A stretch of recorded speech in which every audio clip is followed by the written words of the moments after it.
This is Scoreboard with Chris Titley. Powered by Swiftex.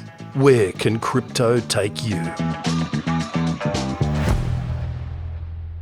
Hi, it's Chris Titley here. In today's episode of Scoreboard, the podcast, I'm joined by Brandon Starcevich. Brandon, thank you so much for being part of this series. No problems. Thanks for having me on. We are sitting here on the 12th of February 2026. A big 2026 for you. A lot of change. I'm curious, Brandon, around how your 2026 has started so far.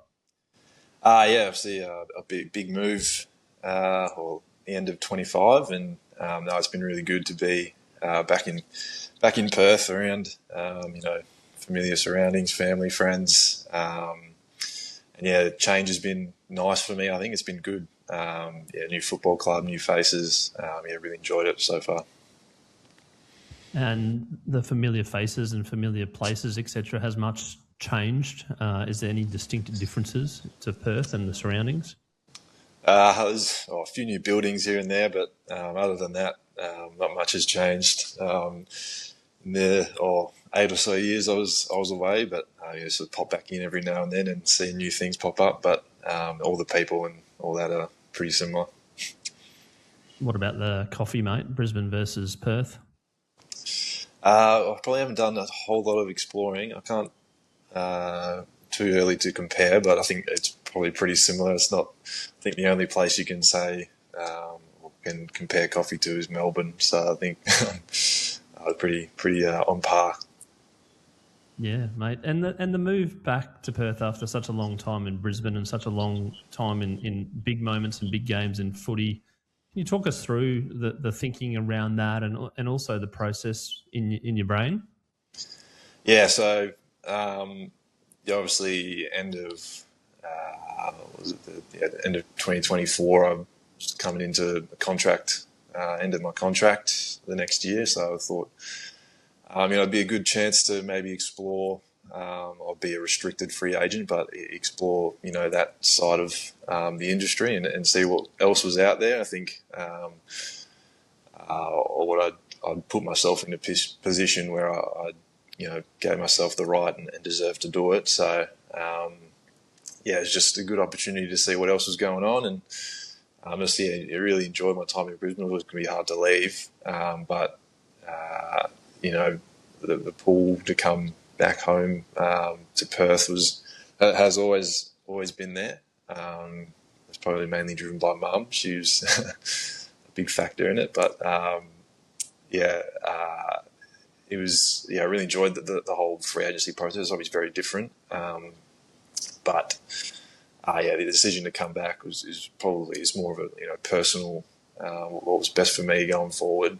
I think In terms of that, that's what the decision was based on mostly.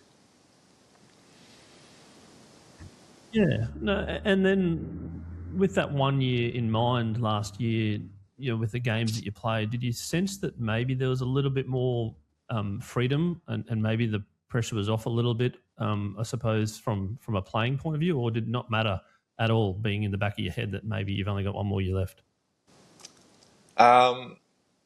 It's sort of... plays on your mind every now and then, but it's more so, during the week and after games and all that, you sort of try and, soak things up a little bit more potentially, knowing you might not be there next year. But once you start playing footy, you don't tend to think about too much other than what's going on out there. I heard that you're a bit of a high intensity type of guy when it comes to getting on the footy path, and then once it's the first bounce or ball up now coming through, that you're switched on and you're one of the most sort of switched on guys. Where's that come from? I think I probably learned to do it. The first few years of my career. I'm not. By no means not the most talented bloke out there, so using every advantage I can get. That includes being pretty switched on mentally and knowing what's going on in the game. Is something I can use to improve my performance and help others out. So sort of finding those little advantages I can get, and being playing in the back line in that position, you get a pretty good read on the game and can see a lot of things happening. So tried to develop that side early on, and was lucky I had a lot of guys around me that were really good at it that could help me too.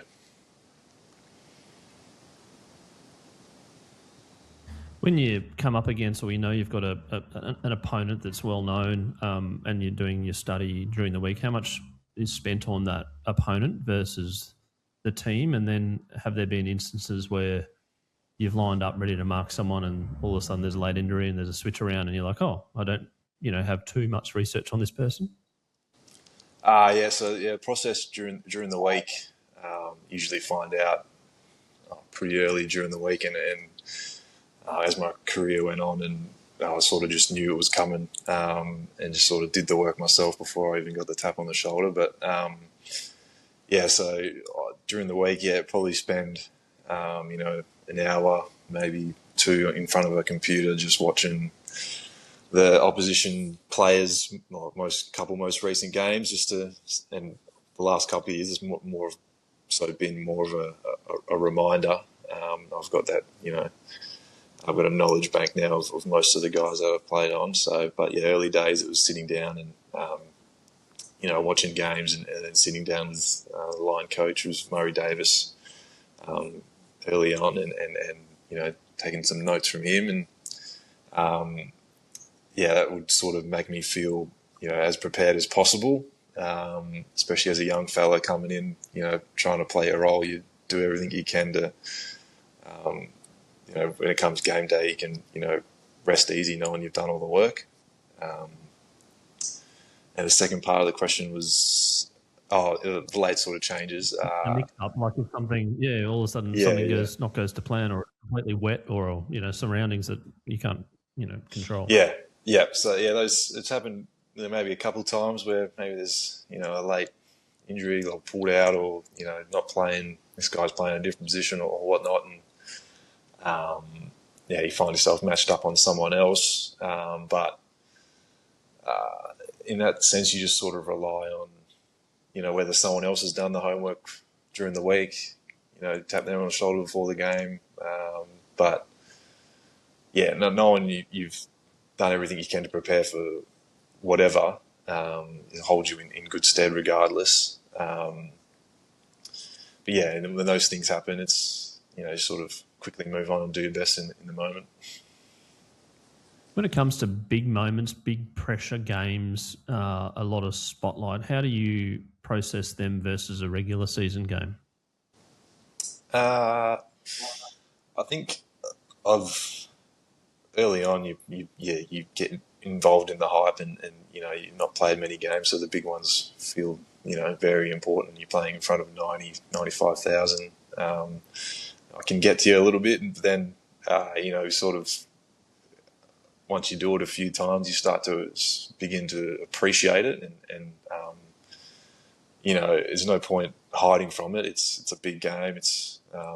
But you should relish those opportunities and really appreciate the opportunity that you get. So often when you run out, you sort of just look around and smile to yourself and say, how good's this? And playing for Brisbane, it was always the biggest games were going down to the MCG, playing in front of 90,000, where most of them weren't cheering for you. And you just sort of learnt that noise is noise at the end of the day, and you can either just take it for what it is and sort of just appreciate it and relish it, whenever the noise comes. It's just pretty cool to be a part of. And then from a game day routine, do you have a specific routine? Do you call it superstition, or is there practices that you do before the game which hold you in good stead, or maybe that you've refined over time? I think it's definitely it's a routine, but I wouldn't say I'm too superstitious about it. If things change, I'm not stressing out too much. But I tend to do the same thing before most games, and I always try to find, usually we do an outside warm up then come inside and do an inside warm-up before we go out. And in between those two, I just try to find a little bit of quiet time where I can, just sit there and sort of just ground myself and focus on the now, where you can, in those moments, you can sort of start to build up and you use a lot of nervous energy before the game. I just sort of try and calm myself down and take a breather and just bring myself back to the moment. Do you have a specific breathing technique that you've worked on, or do you visualize? And if so, what do you think about? Breathing, just sort of try to. It's more of a mindfulness sort of thing. Just noticing everything and focusing on the breath, and that sort of. There's no better way to sort of reconnect and come back to now. Your mind's not going anywhere else when you're just focused on your breathing and what's going on around you. That sort of helps me sort of stay a bit calmer. And then, a moment just before we run out, I'd sit in my locker mostly and just sort of close my eyes and just sort of. And Chris Fagan was a big part in this. Was a lot of times you can visualize. All the fancy things, I think, kicks, marks, handballs, but I, try and focus on and visualize, the little things that when I'm playing well, I do really well, whether that's, quick feet and, being hard to play against, hitting a body and, using my powers. So that was the sort of things I'd try to visualize just before you ran out. And then, a quick little smile just to sort of relax myself again and, get out there and do it. When you close your eyes, do you squeeze your eyes really tightly, or you're like a little soft close? Just a little soft close, yeah. Don't want anyone to think something bad's happening to me when I'm sitting there with my eyes closed. I have nightmares. With your eyes closed, yeah. And then from the emotional energy of a game, and you're describe some of your teammates describe as an intensive player when you get out there, competitive, whatnot. The emotional energy post a game, how do you deal with that? How long does it take you to kind of wind down from a game, whether it be a close game or something didn't go your way? It can. I think obviously it's probably a lot easier when you win, but when you lose, you can sort of hang around for a little bit if you stay up. Most, like after a game, you tend to have trouble falling to sleep or whatnot. So it can you can stay up all night just about thinking about every little thing. But I try and find some things to take my mind off it, and whether that be usually late night and find some sport that's on or something and just try and focus on something else.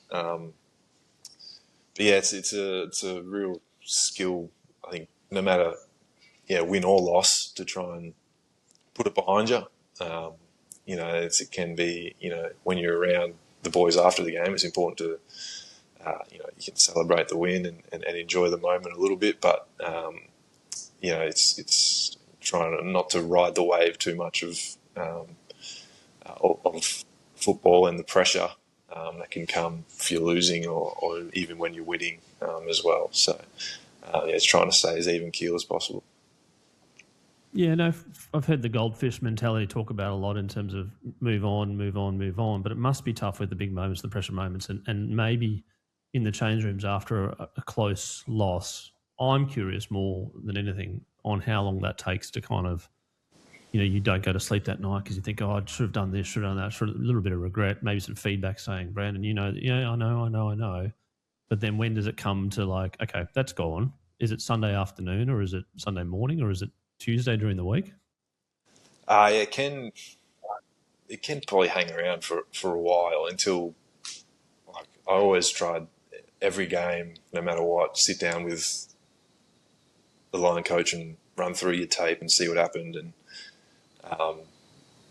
that usually happens, the Monday or whatever. And, once that's done and then the team review's done, you can file it away and move on to the next one. That's, it's important to take, learnings from those things, from those losses or it's always important to grow. So if you just, tuck it away and try and forget about it, it's kind of going back to haunt you at some stage. So it's important to acknowledge it, and then, work on it during the week. It sort of gives you even more peace of mind, talking about it and working on it, in the days after, to sort of really put it to bed.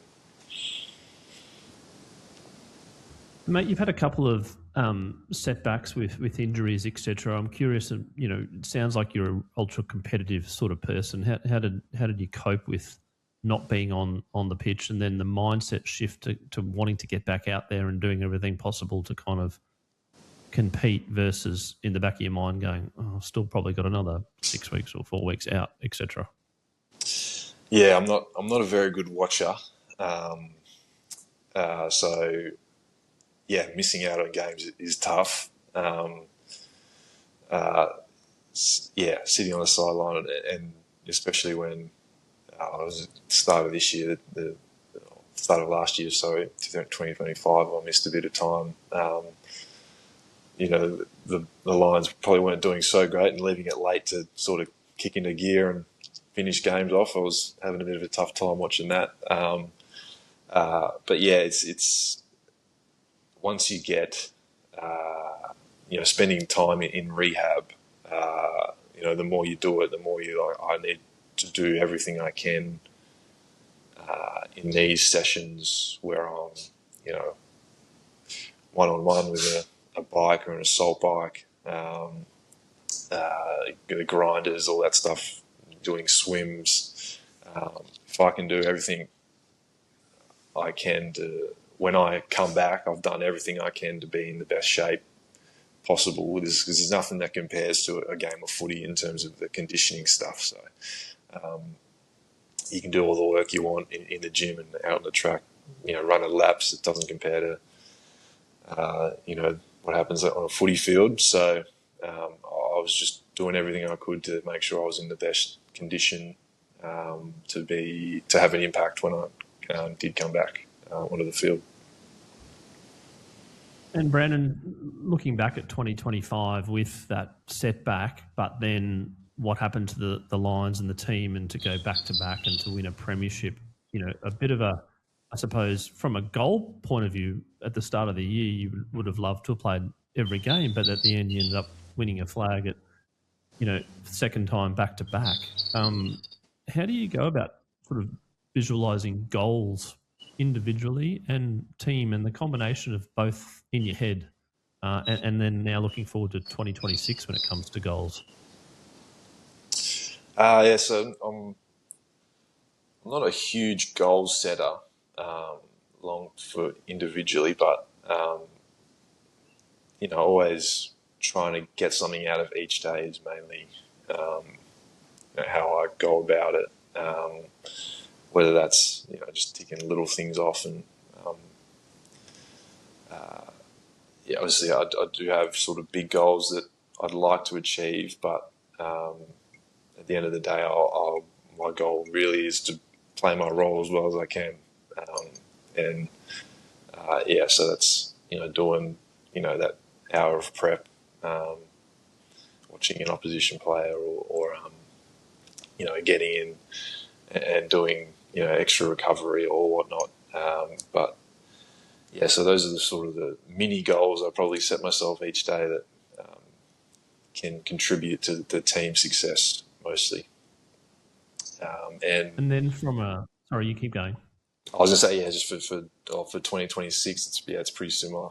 Obviously, a new environment, new club, potentially different sort of roles. So it's figuring those things out, and not much of that will change for me.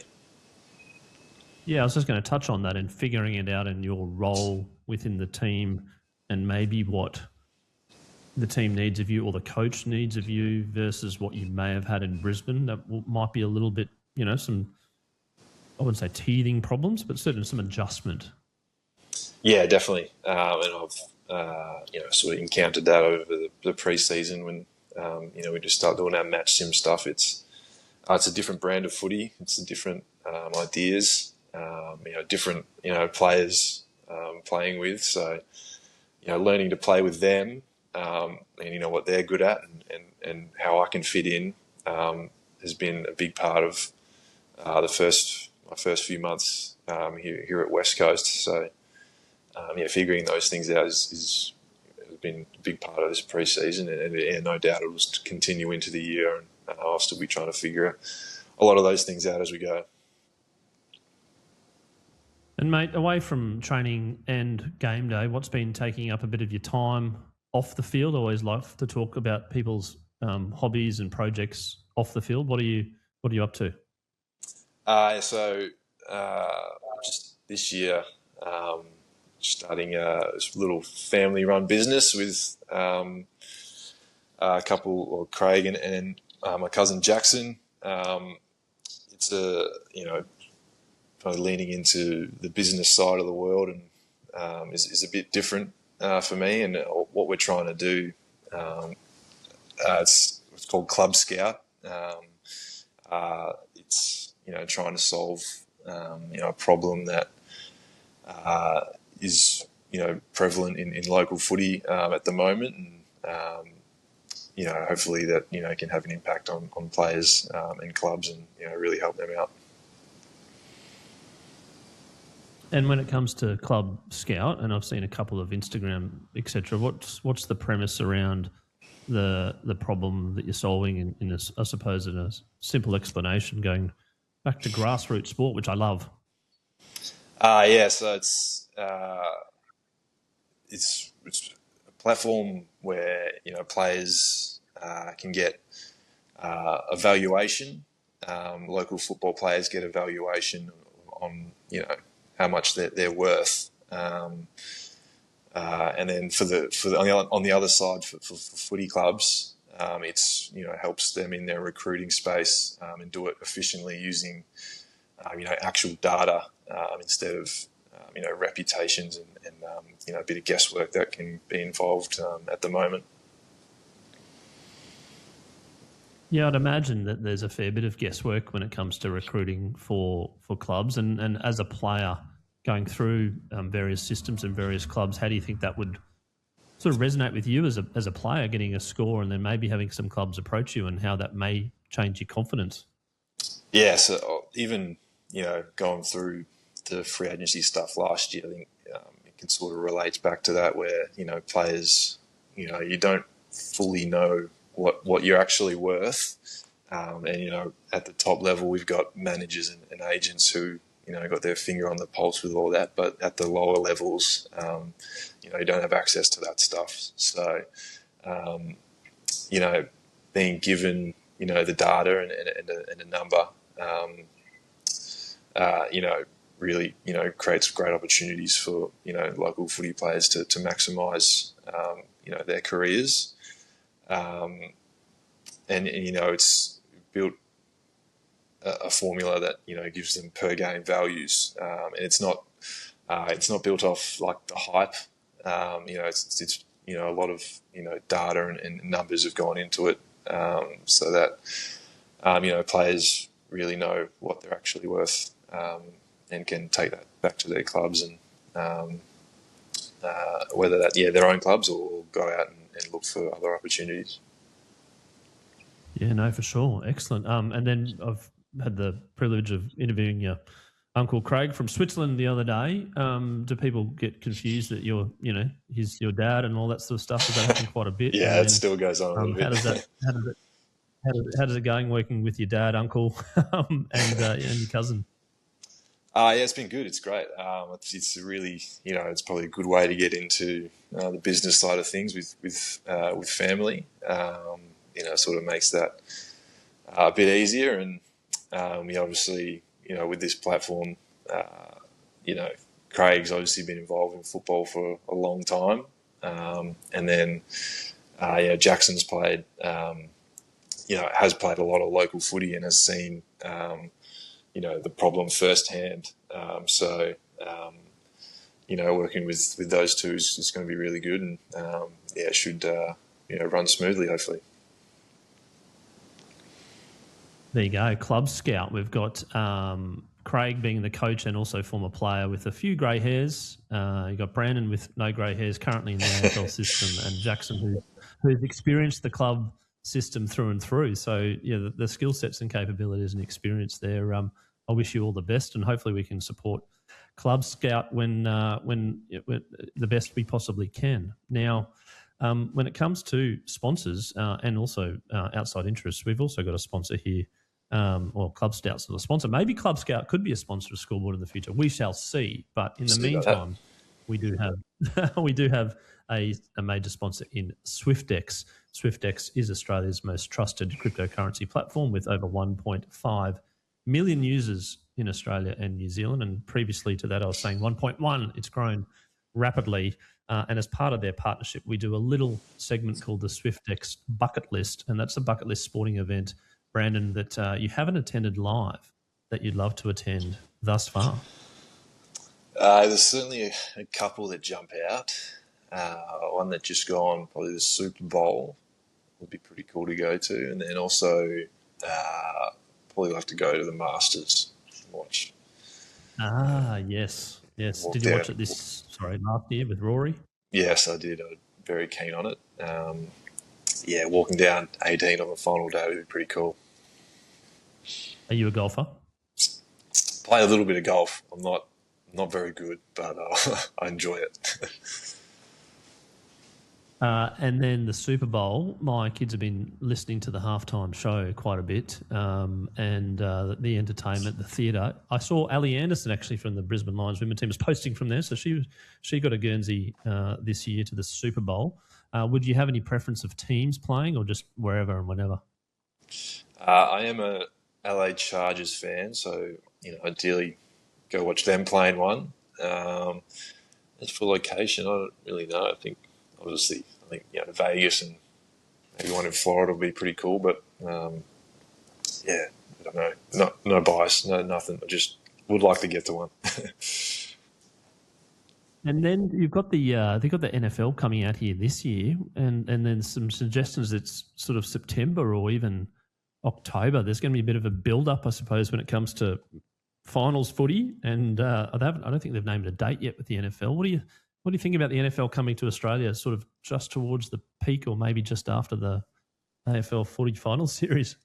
I think it'll be really good. I'm pretty keen for it. It's a long way for them to travel, so hopefully, it'll be a spectacle nonetheless. We have 90,000 at the G, I think.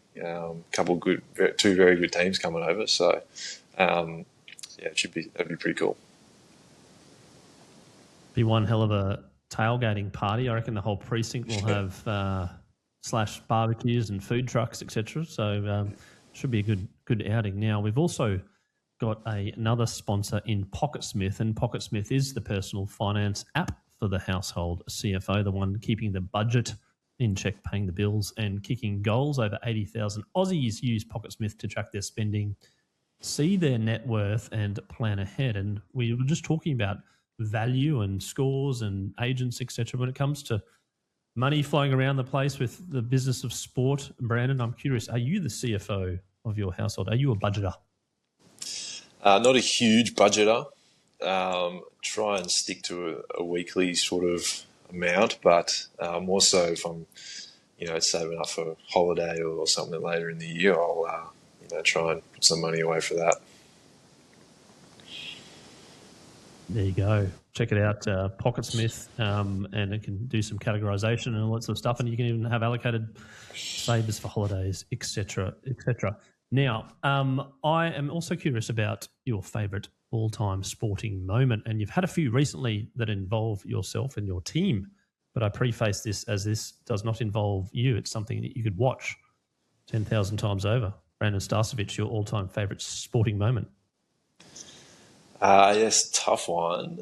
I might the bias will come into play again. But I'm a Golden State Warriors fan, and then watching the 2022 championship,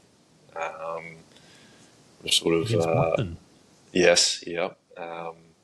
Sort of everyone had written them off, said they were too old, couldn't do it again, and they come out and smoked them. So it was that was pretty cool to watch. Mate, it was. They had, I think they had Steph and Clay and Draymond. Green was the one who was like, oh, he's too old, etc. But just a fierce competitor. Somebody, a bunch of misfits as well, potentially supporting them, but you got the job done. A few technical fouls. I think there was a bit of a biffo in the NBA the other day. I saw between Detroit and Charlotte. A few people getting their suspensions now, I'd imagine. Yes, there's a big problem. Yeah. Now, we've also got our scoreboard moment, and that is a moment in your life which, from that moment, life changed. But it's quite visual, and it's pretty hard to forget from your brain. I'm curious, Brandon, what your scoreboard moment is. I think for me, it was when I was coming into my 18th. I was 18, coming into my under 18s year group, my year playing for hopefully WA, and then get drafted at the end of the year. And I'd had a back injury at the start of the year, so missed all pre-season stuff, and probably didn't look after myself very well. And then came around to WA Academy squad time, and Peter Sumich was the new coach of the under 18s, and he said to me, like, you've been involved in the state programs from 16s. I was an underager the year before, and look, we're not, like, what you've done put forward so far this year isn't going to cut it. Like, we'll make you a train on for this 18s team this year. And I think I was not so much being handed all those things the years before, but it was sort of a bit of adversity I had to face probably early in my AFL or sporting career, and he sort of put me. Peter Sumich, probably owed a lot to him. He sort of put me to it, and sort of made me sort of lock in a little bit and sort myself out, and ended up having a pretty good, academy training squad program, sort of, put my name forward again and again, and was playing against the 18s team in scratch matches and stuff, and had some good performances in there, and got my chance, called up to the regular squad, and had a good 18s carnival, and then got drafted from that. So the sort of reality check from Peter Sumich held me in good stead. Mate, that's a great moment, and I love that. I love that sort of moment that's so clear, and it's not sort of 8-9 years ago, but it's so clear. And just on touching on that, I always ask my guests around their club experience and their grassroots experience. Is there a club there that you'd love to shout out to?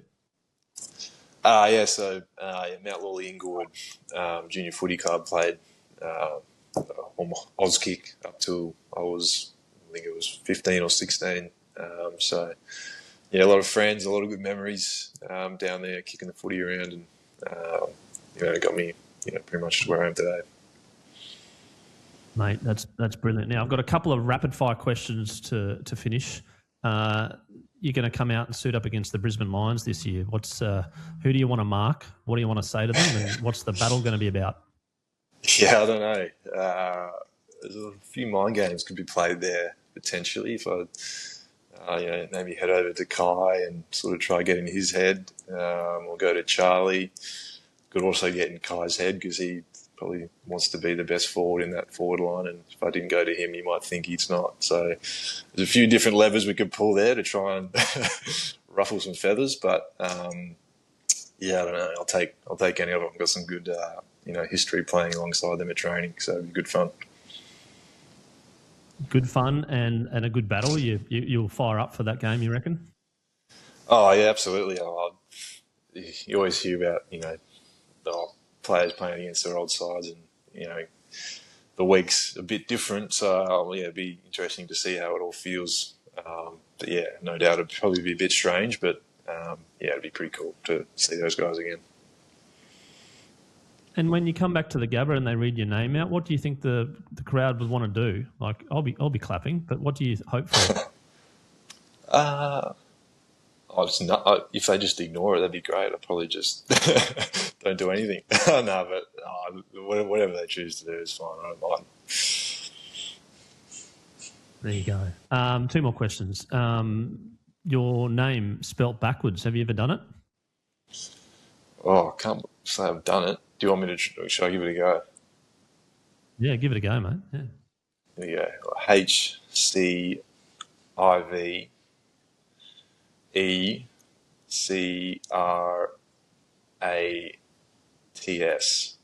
I believe. Oh, I think you nailed it. I'm pretty sure you did. Yeah, I think I have. What about Brandon?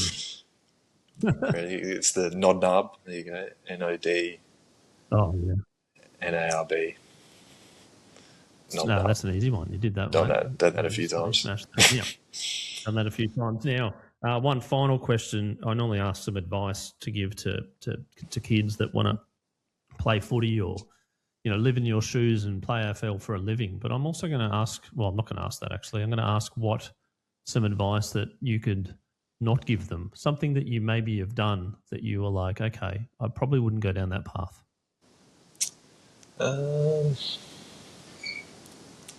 Interesting. You could do it even. Not listen to your coach. Or yeah, there you go. I was going to say confidence or like being a little bit non-coachable has come up a couple of times. Like people saying, just be coachable, be listening, be open to feedback. Don't criticize feedback. Things like that. Yeah. I think. I don't know if I'm answering the question your way, but I think always believe that you belong in or wherever you are. That's half the battle. Accepting. It's probably took me a while to learn that I was capable, and that can sort of hold you back, even just in your own mind. So just believe in that. You belong where you are. And that moment from that under-18 tournament, was that a bit of like the advice that you needed to believe that you were actually reasonably good at footy? Because did it take a while for you to understand that actually no matter who you're marking in the AFL now, that you're capable of basically stopping them or whatever they call nullifying them, etc.? Is that only a recent thing or has it been for a while now? I probably learnt that probably a couple of years into my career, where it was actually, we had David Boone come and spoke to us one pre-season in Tasmania, and he spoke about how when they went on tours to India and whatnot, and it's a pretty hostile environment over there. That all you can do is own your space. And he talked about that batting crease or his fielding position or whatever. That was that was his space that he was going to own. I took that learning and took it out on the footy field with me. Was I'm going to own this space right here. I'm going to own this matchup. I'm going to own this next contest. So and believe that I was capable of being there and doing it well. Mate, what a way to finish. And I love that in terms of, like, everyone remembers Booney as an opening bat and short leg, and the short leg fielding was something which he added to his repertoire in terms of catching and reflexes and owning that position. Like, I couldn't think of a better short leg if I had to name Test cricketers than David Boone. Maybe Travis said a little bit now, but Booney. Yeah, Booney has a good little bit of wisdom he imparted on all of us that day. I reckon he'd have a little chirp too, just a little silent chirp when you're batting. Yeah, absolutely you would. There you go. Brandon Starcevich, thank you so much for being on Scoreboard, the podcast today. And as a Brisbane Lions fan, I congratulate you on everything that you've done at the Brisbane Lions over the last 8 years and the premierships that you brought us, the fans. I wish you all the best in the next phase at West Coast, and looking forward to supporting and following you where I can, and all the best for 2026. Cheers, thanks, mate. Appreciate it. This has been another episode of Scoreboard with Chris Titley. Go back and check out some of the other episodes you might have missed.